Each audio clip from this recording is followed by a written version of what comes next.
Coming to you live from our studios in Victoria Island in the city of Lagos. We are in the locker room on the Smooth Breakfast here on Smooth 98.1. We love music, we love life. You already know we love sports as well. This is where we get into the world of great sporting action, bringing you the updates, recapping, and of course, looking forward to what is in store sports-wise. My name is Ayokunmi Kekereko, and I'm excited this morning because, well, on one hand, Champions League football is back. On the other hand, the one and only Tega Supreme is joining me as per the usual. Tega, good morning to you. Welcome once again into the locker room. Good morning. It's such a fantastic day, everybody. Such a fantastic day. I was telling people because this is Champions League week, you'll be crazy for well, sports lovers in general and people that love sports because everybody is going to be happy this week, one way or the other. They'll be happy by giving banter, or they'll be happy because their team won. Either way, we'll all be happy. So it's a fantastic week. So first of all, what do we start with now? Let's talk about Taylor Townsend. Remember how she was claiming? Remember Ostapenko Taylor Townsend fight? Can you remember that fight? At the end of the Ah, match, at the end of yes, the yes, match, yes, yes, yes, yes, yes. I know. Ostapenko was like, "You have no class and you are not educated," and people misinterpreted it to mean that she was being racist because Taylor Townsend is black. Can you remember? I It remember was, very clearly. again, I remember when I heard that insult and I said, she was not being racist.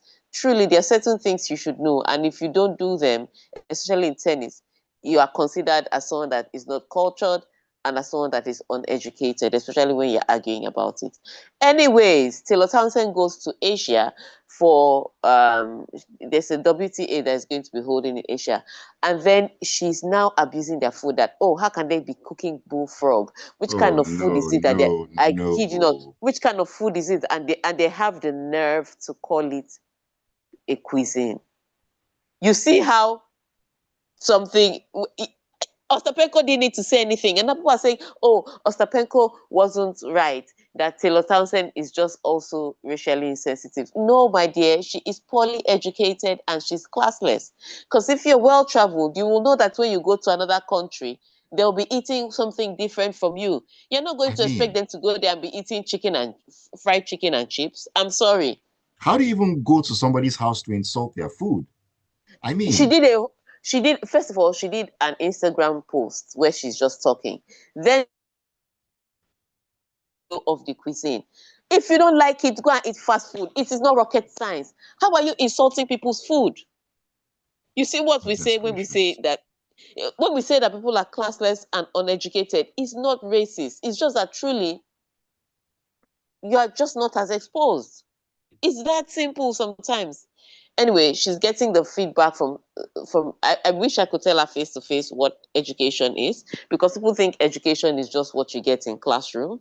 Um and class is what you were born with, but all these Mm, things can be learned from real life. And so right.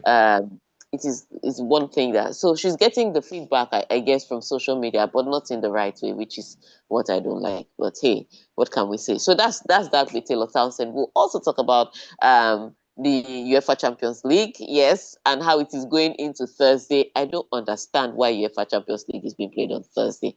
Thursday is That's so lower. odd. Yes, it's lower tier Europe. Okay, I don't know why they're taking our elite elite Champions League to Thursday, but there it is. We'll talk about that. What else are we going to talk about? We're going to talk about what's happening at the World Championships. All of that and more coming inside the locker room. But before we do any more talking, because we've already started any more talking, Ayokumi, tell us, how can we be a part of the locker room today? Thank you for asking that question, Tega. I mean, because we have class here, we'll let you know how to do things. Join us on WhatsApp. Yes, WhatsApp 0911 999 0981 0911 999 Also, join the live stream on YouTube. Get your front row seat to all the amazing and funny things that happen behind the scenes. Well, BTS, Smooth 981 FM Lagos. Smooth 981 FM Lagos. That is where you'll find us on YouTube. All right, Tega, let's begin this morning talking about our very, very own Tobi Amusan. Yes, the Sprint Queen delivered a sensational performance in the women's 100-meter hurdles final at the Tokyo 2025 World Championships clinching silver with a blazing 12.29 seconds finish. I'm telling you, it was one of the fastest. I think according to the record, it was the first time that maybe 3 or 4 women dipped under 12 in the hurdles. The top four. Because what's her name? Kambuji. Kambuji is not the Kambuji Ipono. This is the younger sister of that Kambuji running for Switzerland. So her sister has not yet won a world championship, and she has. But she dipped 12.24 seconds, and then Tobi Amusan dipped 0.29. I think the third person dipped 0.32. So it was one of the fastest all round. And Tobi Amusan literally had to dip, because if you were watching her from from the heat all the way to the semifinals, I thought she had fixed her start. They said she went to Jamaica to train. Her former coach introduced her to another coach in Jamaica. So she went to Jamaica to train because she'd been struggling since the Paris Olympics, and she really hated that she missed out a podium finish in Paris Olympics. So she went to Jamaica to train. So I thought she'd fix her start, because if you watch her during the heats, during the semifinals where she was winning her semifinals and her heats, she started very well. So I was like, this year, we are winning gold. I I tied my gele. I carried my handbag, sprayed my perfume, because this gold, we are going to put it on our ear. But in the final, and I think again, this thing is mental, it's not technical. Because in the final, she's trying not to get a false start. And she leaves the blocks very late. And this time, not just late, it's later than usual. So she was playing catch up. So you can imagine her speed. It is the fastest final ever at the World Championships. But this is her speed to come from literally the last person to leave the blocks to come and win second. You can imagine if she had started as she started in the semi-final and the heat, she would have won this by a mile, maybe gone close to her world record, and this time wouldn't be wind assisted. It was the devil is in the detail. We are celebrating the silver medal. We are happy that Nigeria is one of the countries that have now won a medal. 28 different countries so far winning medals. We are so happy Nigeria won the silver medal, but she could have come out with gold. The final where it mattered is where she went back to leaving the blocks late. But hey, what can I say? She's the new pocket rocket now. That's what they're calling her. Since Shelley Fraser-Price has retired, it was a fantastic run. It was a great one to see her get a medal, and we'll celebrate it nonetheless. And for those people at AFN that were saying, she demanded for business class tickets, as if they were supposed to carry her in cargo. I can't even believe that was their excuse. As if they're supposed to carry her in a cargo to Tokyo. They should try me this morning. But yes, congratulations to Nigeria. Tobi Amusan brought the silver. Yes, indeed. It's good to see our athletes, succeed in, despite whatever it is thrown at them. Not in spite, despite. Despite what they are bringing, what they have to go through, and the fact that people are questioning that they need it. I mean, come on. She insisted on business tickets. As opposed to what? Anyways, let's go back to the World Championships. A lot of stories happened there. Yes, indeed. Still talking about the World Championships. Let's talk about Faith Kipyegon. Now, she cemented her status as an athletics legend on Tuesday by winning her fourth World 1500 meters title, while Cordell Tinch's decision to return to the sport paid off with 110 meters hurdles gold. Ayo, if you saw that race so first of all, let's talk about the men. Because your gender are very interesting. So the 1,500 meters is no longer for Africa. Europeans have taken it over. You know, that time they were coming to Kenya and they were recruiting some of your Africans to come to their country. They were not just giving them citizenship for nothing. They were learning from them. And so now 1,500 meters is clearly a European race. European are favorites to win that. To make matters worse, as we're managing to hold on to our steeplechase, do you know Beamish from New Zealand won the steeplechase? Men. I don't know what's going Beamish on from anymore. Switzerland, El Bakali from Morocco, who I thought was going to win, came in second. And I can't remember who came in third and fourth now, but it was from Africa. But yes, so now on the men's side, we are already beginning to lose it.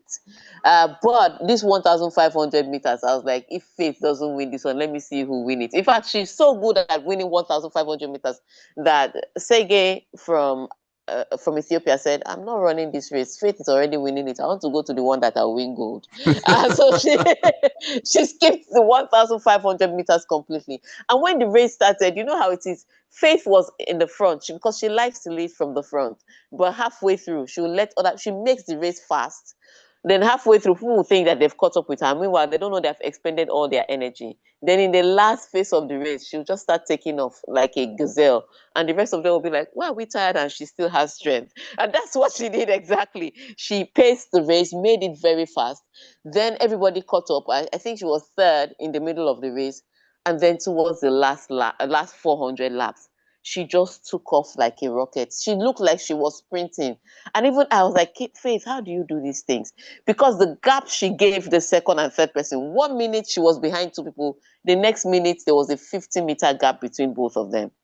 It was like magic. And so she won her fourth title. While we're celebrating that, let's also celebrate Cordell Tinge of the United States of America, because he had a career-ending injury. People thought he was not going to be able to run again, but he came back on track at the US Championships. He didn't win, but he qualified to represent the United States of America. Starting at the heats, he was so poor at the heats. I think he finished fourth in his heat, and he made it as fastest loser. Ran a little better in the semi-final, but in the final, he saved the best for last. My goodness, the way the guy took off in that semi-final, in that final, it was stuff of legend. First of all, Grant Holloway, who is defending champion, he also had a knee injury, so I didn't expect him to do well, and he crashed out in the semi-final. But Cordell Tinge, the way he ran for his life, he was like, this may be the only gold I ever win. This one that Grant Holloway is not here. Let me just win it. And he was running from village people. He ran so fast. He won that one. So congratulations to him. There are also great stories all around. You know, if you watch the World Championships, whether we go to Catley of Canada with the hammer, or we go to the triple jump, where the former world champion that was brushing everybody, she had also a career-ending injury. She hasn't competed in 2 years. Came back yesterday, and with one jump, she qualified for the final. One jump. Just, I mean, after a long-term injury. I'm telling you, 2 years out, she came back like was back. I'm sure everybody was just hissing. This girl is back. So the World Championships, the evening session will soon start. Starts I think at 10 o'clock today. So make sure you have your TVs tuned in. We're going to enjoy some more of the different athletics going on. An amazing time for athletics and, of course, the world of sports. So much more to come this morning in the locker room. On the other side, we'll step into the world of the Champions League, and we will take a look at Real Madrid, who were able to overcome Olympique Marseille with 2 Kylian Mbappe penalties. That and so much more on the other side. Keep it tuned.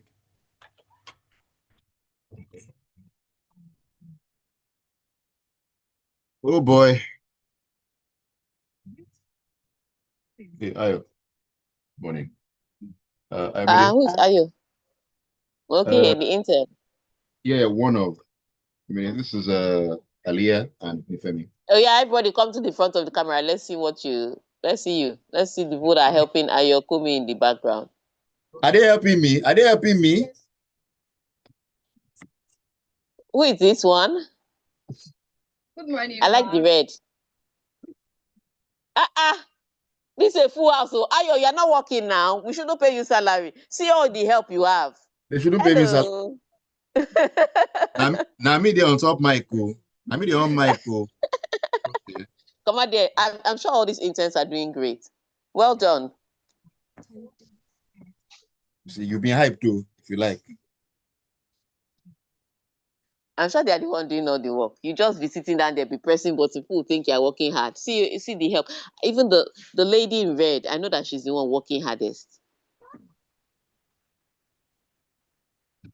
No, do you want to Do you want to say something to that? Oh, okay. No comments. No worries. I need water. Ayokunmi, I need water. stop I'm taking dry. fool's glory.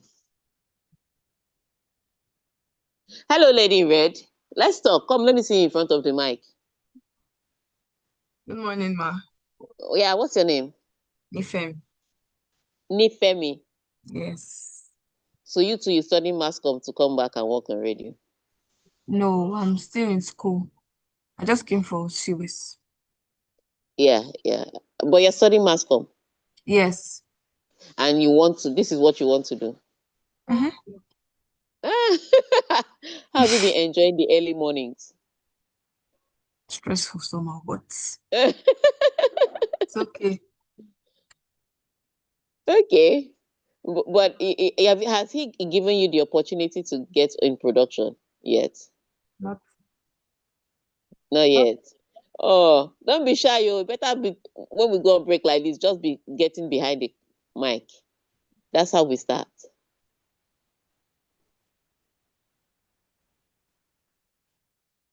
Ayokunmi, are we back? Just about. Okay. All right.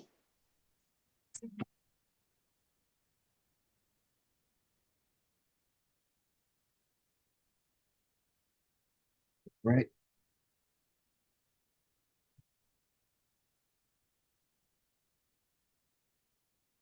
And we're back. This is the locker room on a Wednesday morning. Smooth 98.1. Love music, love life. 33 minutes past 8 a.m.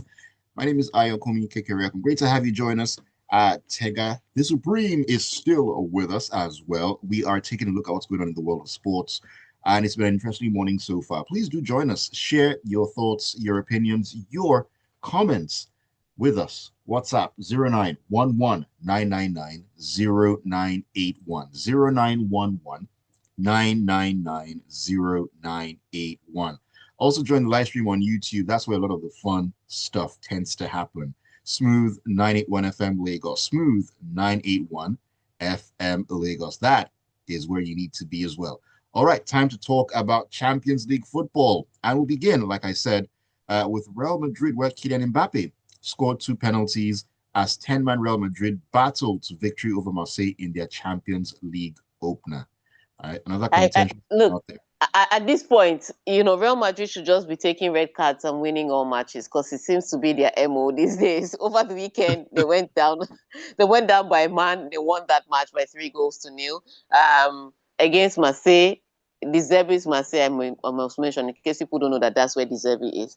Against the Zebis Marseille, they went one man down and they went on to win the match. I would say very silly behavior by Carvajal. You can complain about the play acting by Rui, but once you move your head towards somebody like you're about to headbutt them, they give the red card for the intent. They don't care whether it connects or not. So that was clearly a silly foul by adult Carvajal. Shouldn't be doing that. But I would say this brilliant comeback by Real Madrid. You can say, yeah, both goals were penalties, but you have to rattle somebody's cage in order for them to give away a penalty. So, at the end of the day, that's what it is. They won the match. Mbappe scored his 50th goal for Real Madrid. I can't believe this guy just started playing for Real Madrid last season and he's already at 50 Wait, goals. wasn't it just 2 minutes ago he joined Real? He scored 50 goals already. Ah, my brother, 50th goal. Okay. And that's how big players do. The only shock for me in all of this real Mbappe's history is that he hasn't won the Ballon d'Or at the end of the day. On the Champions League, let's add that to the On mix. the Champions League, let's add that. So, by now I thought he would have gotten the Champions League, would have gotten one Ballon d'Or, but nay, what can we say? Clearly one of the best strikers in the world as it is. But Real Madrid still have a lot to do defensively, and I think that's another hallmark of Alonso that I don't like. If you watched him at Bayer Leverkusen, even when they had the unbeaten run, they still conceded one too many goals. I think Mm, their reputation was for getting back into the match and winning it, but yeah. not for keeping a clean sheet. So, you know, I don't know how many championships you can win having a porous defense. And I think that's the one thing I don't know that Alonso knows how to fix. Offensive, he'd fix their fluidity, they'd create chances, they'd score goals, but defensively, I still question it, and I'm not sure that Alonso is the guy that will fix it. Alonso is the guy that will outscore you. I don't know that he's the guy that will stop you from scoring. He has to change my mind about that. And let's see if that's going to happen. All right, talking about another team that won in the Champions League last night, Arsenal. They began their campaign with a 2-0 win away to Athletic Bilbao on Tuesday with Gabriel Martinelli making an immediate impact from the bench to open scoring, and another sub, Leandro Trossard, netting the second. I'm telling you. So at this point, I remember when Arteta was saying over the weekend that he's so happy to have strength in depth. I'm happy with him. I however, hate the fact that Eberechi is playing out wide. That's not his place. That's not where he'll thrive. And it showed yesterday in the match that that area of the pitch, not a lot of chances were coming from that area. A lot of chances were coming from the Noni Madueke area, and Noni doesn't even know how to cross the ball well. So even his crosses were going straight into the arms of the goalkeeper. But at least his side was seeing some action. Eberechi's side wasn't seeing as much action because he's not a natural winger. At Mikel Arteta, play him through the middle. Move Trossard out wide. And let's see these games. Let's try something new. But hey, Arteta doesn't have my phone number, so he's not listening to me. Which is one of the reasons why they struggled, because they were blunt from the wings. One was, would I say, inaccurate with his crosses on the wing. The other one was not even creating chances from the wing, because that's not how he plays. But the minute they brought Leandro Trossard, they brought Gabriel Martinelli into the match, it was his pace they used to do it, because he's hanging on the shoulder of the last defender. And once that ball was backflipped to him, because that's how the pass came, it was backflipped to him. The way he turned, he spun the defender and took off. Like he had a point to prove. He was like, I've been sitting on the bench for too long. People should take the limits off me. And then he buried that ball into the back of the net and then went on to assist the second goal. It was beautiful to watch. So congratulations to Arsenal. They did what they needed to do, and they're beginning to show why their dealings in the transfer market was necessary. Getting those 2 goals to win against Bilbao. It will be great to see how they'll go on from here. But I'd like to see Eberechi play through the middle. Just once. Just try it. I mean, it wouldn't hurt, would it? Would it? All right, let's talk about Liverpool, where their manager Arne Slot has revealed that Alexander Isak could make his highly anticipated debut in Wednesday's Champions League clash against Atletico Madrid. Yeah, this is going to be interesting, because you talk about Isak and players finding a spot or a role on a new team, and you have to wonder if Isak made the right decision. But Arne Slot said, and I quote, he said he's 99% sure that Isak will play, but he's 100% certain that Isak will not play 90 minutes. He's so certain that a guy who played constantly and started for Newcastle all of last season, was their highest goal scorer, is 100% not certain to play 90 minutes on his team. And it's interesting to see how players make all these decisions of moving to a bigger club and calling it progress, and then having reduced minutes.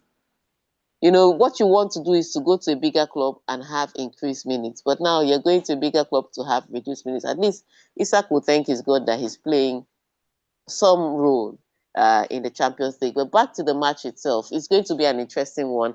Atletico Madrid haven't started well. In fact, they got their first win in the La Liga just this weekend.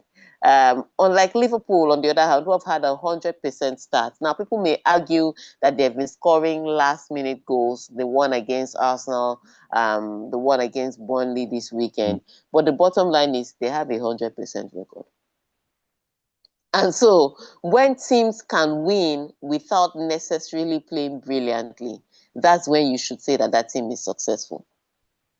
Because you are not going to give it your best shot every day. But if on the days you don't give it your best shot, you still come out with the best results, then you are certainly on your way to doing great things. So it's going to be tough. I don't know how Liverpool do not win this match. But again, this is the Champions League and this is football. Anything can happen. On paper, however, and with current form, I still think Liverpool can come away with all 3 points in this one. But let's see how it works out for both of them. Looking at how Atletico started the season out there in La Liga, Yeah, it's I not don't looking know. good I for don't them. know that they can walk away. Yeah, I don't know that they can walk away with 3 points in this. All right, let's move on to Germany, where the champions out there, Bayern Munich, are not desperate to slap a favorite or underdog tag on their Champions League title chances this season, but are going into their league phase opener against England's Chelsea on Wednesday, brimming with confidence. That's according to striker Harry Kane. No, the players are brimming with confidence. The management is not. Because Uli Hoeneß said that Bayern Munich is coming into the Champions League like Hoffenheim. And trust me, if you're a Bayern Munich fan, that's an insult. Because Hoffenheim is like a mid-table team. So they're saying even if we are champions of the Bundesliga, we are coming in like a mid-table team. But Harry Kane is one saying that, yes, that's what the management thinks, but the players on the pitch are confident. I believe Uli Hoeneß, he's been there for a long time. Hurricane and his boys will have to prove to me on the pitch against Enzo Maresca and Chelsea that they're really not Hoffenheim. And that's going to be a tough one to ask because, Enzo Maresca is one tricky person. He prepares his team to play against his opponent, which becomes a little harder to prepare against because you don't know what style you are trying to set up against. It's when you get to the pitch that you realize what their Chelsea's setting up as. And that's the brilliant part. He also has players that can play what he wants. On the day he wants them to be expansive, he has the Enzo to play for him like that. Enzo to play for him like that. But when he wants them to be defensive, he has Caicedo to break up play. Do you understand? So he has the key pieces to play the way that he wants to play on the day that he wants them to play it. And that's what makes them a tough customer for anybody. That's how they were able to win, the Club World Cup against Bayern. Bayern a little too open defensively, which is why I think that, Chelsea can sneak in and nick this one. But Chelsea also does not have the greatest goalkeeper in the world. So the likes of Harry Kane can get a look into the back of the net. But it sets up as tricky. I think on the day, Chelsea just sneaks past Bayern Munich on this one. I think so. I believe Uli Hoeneß. Because Bayern are fragile defensively, this looks like a Chelsea win. Looks like a Chelsea win. Well, let's see how that plays out tonight. All right, Tega, do you want to talk about PSG or Juve as we begin to wrap it up? Oh, okay. Well, we can talk about Juve, how they came back into the match. I think ultimately Borussia Dortmund will rue this opportunity because they conceded 2 goals in 1 minute at the end of a match. That's poor game management. Irresponsible behavior. You concede a 3rd goal, you kick off the game and immediately concede the 4th. That's poor game management. But for PSG tonight, they're already talking about how injuries may affect their defending their title. It's too early to talk about defending your title. Just come out of the group phase first. And take it from there. And take it from there. Don't put yourself under any pressure. All right. On that note, let's take the messages. Let's take your messages, starting with Stan. Stan says, Mbappe, the star boy of Madrid, scoring in every match. I see Vinny leaving Madrid next season. He's becoming anonymous, courtesy of Mbappe's arrival. Well. Cruz says, Twali to Grandmaster Ayo, your dojo is the greatest. Behind the scenes, Tega, we cite you too, but Cruz, please be going. Please be going. This is from Fred. Fred Adoki says, good morning, Ayo and Tega Supreme. Igor Tudor has brought back the spirit of Fino alla fine, which means until the end in Italian. Until the end. Forza Juventus. All right, Fred. This is Viciano from Ojo who says, morning, guys. The shocker for today will be Chelsea beating Bayern. Please take notes because I will remind you guys on Friday. Will that be a shocker, though? Chelsea. We've already said Bayern. It, yeah. Emeka says, Tega, leave AZ and Madueke. The summary is that Arsenal won convincingly. Okay. Larry in the abroad says, Madrid applied pressure on Marseille, yes, but that second pen should never be given. What an excellent tackle to actually win the ball in the box off one of the world's best wingers without fouling him. It was actually an atrocious decision. The story of the night No, is no, no, that was a Karabag. penalty. That hand was out and it touched the ball. In fact, it changed the trajectory of the ball. Penalty every day of the week and twice on Sunday. The one that was atrocious was the one in the Juventus game. Like the guy had nowhere to put his hand. He was literally using his hand to break the fall, and the referee gave a penalty. I was like, okay, what's happening here? It says All right. story of the night is Karabakh coming back from 2 goals down to win against an established European side. That's Benfica. First time and as a Azerbaijani side will win in the group stage of the Champions League. Nathan Unjoku says, Tega, that Madrid second penalty, how far was it a pen? Yeah, we've That already one was a addressed pen. that. That was a He pen. says, It's too sad, but it was. he says Arsenal won. It pained me, Sha. Then will Trent succeed in Madrid, or is he feeling the pressure already? No, And that he was a mentioned. hamstring injury now. You guys should calm down. And then says Isak is lacking match fitness, due to the lack of preseason. But he says for sure he's the number 9 when fully fit, and he feels sorry for Ekitike at the end of the day. Okay. Mohammed says, Tega, why are you surprised with Alonso? Leverkusen was known as Leverkusen because of their late comebacks in games, which fits Madrid very well with their history of comebacks in the UCL. Anyway, it didn't work against Jose and Roma. He knocked Alonso out in the semi-finals of Europe. If Gunners didn't beat Bilbao, then it would have been a shame since Common Red Devils beat them home and away in Europa. So nothing to see at all. Hi, Common Red Devils. I've suffered. How the mighty have fallen. Okay. Ewa Nero says, Real Madrid are always being gifted cheap penalties. Picture perfect. Okay. Tayo Naja says, Ayo, let the interns breathe. Don't suffocate them. Whether it's wind assisted or chat GPT aided, Amusan don't collect her medal. Old man like Danny thinking himself, Ramos. He'll learn the hard way. He did something similar against Arsenal. Okay, let me run to YouTube. Uche Nawoko says, Juventus lighting up the world of football. What a game with Inter, now with Dortmund. Wow, Madrid. Was that a PK? A sad way to end a good game. UCL living up to the hype, waiting on PSG and Bayern. Arthur says, please note this week does not concern Man United fans. I could know this might take concern me. I'm outside the door, so I've already accepted. I'm managing my bottled water there. Patrick says, Real Madrid doing the hard way. Glad to see Arsenal winning the first match. Juve serving us hot. What a thriller that was. Champions League is back. Kosikol says, Tega, I wouldn't be surprised if Duplantis can go up to 7 meters because his account will look dry. Baba will carry pole and cash out 100K. That's I'm we telling believe. you. And Ayafedada says, Shiri Barca was calling Nico Williams and he was doing Shakara. He will remain in that Athletic Club Bilbao and suffer there. No big club is coming to save him anymore. Again. Let's be Abby, no calming big down. Let's club be is coming. calming down. That's it. That's it. All right. On that note, I want to thank you for all those messages. Thank you for tuning in to Smooth 98.1 FM to listen to the locker room. We are so grateful that you Yes, are we the are. audience that listens to us. Thank you for joining the locker room again. I think you should stay with Ayo because more is coming up at 9 o'clock. But there's still some Champions League matches today and on Thursday where Kevin De Bruyne will be facing his former employers. All right. All that and more to come up in Friday's discussion when we come your way again. Till then, continue to have a fantastic week. All right. Thank you so much, Tech. I do have a fantastic rest of the week as well. See you on Friday. Lagos, thank you so much for being a part of the locker room and wherever it is that you are, in the abroad, wherever. We appreciate you each and every single day. Keep it tuned to the Smooth Breakfast, 9 o'clock. We'll get talking on Lagos Talks.